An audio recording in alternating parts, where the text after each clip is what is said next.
Now reporting, George Stephanopoulos. Good afternoon. For those of you watching General Hospital, it will be played in its entirety after this break. We do have breaking news now. It's in the Russia investigation led by Special Counsel Robert Mueller. And we have learned that the former deputy campaign chairman of the Trump campaign, Rick Gates, has gone into court. You see him right there, and is now pleading guilty to 2 counts of conspiracy and false statements in the Russia probe. He had been indicted, charged with several counts of fraud, conspiracy against the United States, money laundering, and false statements. But he has decided now to cooperate with the special counsel, plead guilty to 2 counts. Want to get all the details now from our Chief Justice correspondent, Pierre Thomas. That's right, George. Rick Gates, former deputy campaign manager for President Trump's election bid, is today pleading guilty. 2 counts. First, he's pleading guilty for engaging in a conspiracy to defraud the United States government by not reporting foreign bank accounts that could be taxed and failing to register as a foreign agent for work on behalf of Ukrainian officials who had close ties to the Kremlin. Gates is also pleading guilty to 1 count of lying to the special counsel about the nature of work done for those Ukrainian officials. The special counsel office claims that Gates engaged in this conspiracy with Paul Manafort, Trump's former campaign chairman.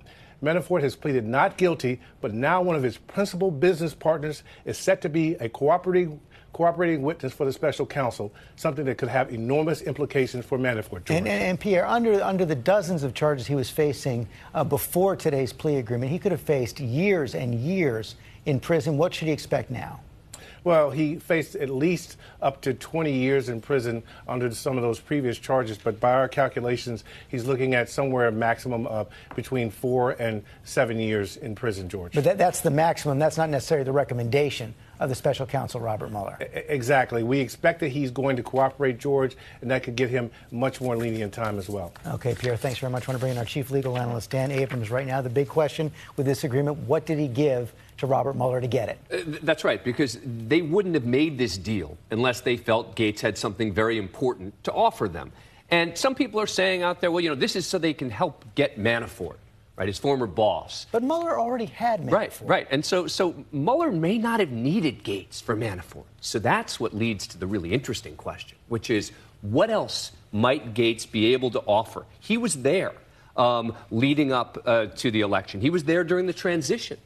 He may be able to help Mueller put some of these pieces together with regard to the collusion that is the fundamental part of this case. And now we have 3 officials in the campaign who've all cooperated now with Robert Mueller. You've got Mike Flynn, the former national security advisor. You've got George Papadopoulos, the foreign policy advisor. Rick Gates, deputy campaign chairman. And each one of them are going to be offering information that the special counsel feels is important, not in some minor issue, but you make these kinds of deals because the special counsel thinks that they can offer information. They can testify against certain people. They can offer times and dates and phone calls that are relevant to this investigation. And speaking of that, I think it's important to note that one of the 2 counts that Gates is pleading guilty to is a false statement made this month. Just a couple weeks ago, February 1st. While they were trying to negotiate this deal, which shows you that they are saying he was lying to us even as we were trying to figure out this deal. And now there is a deal, major development in the Russia investigation.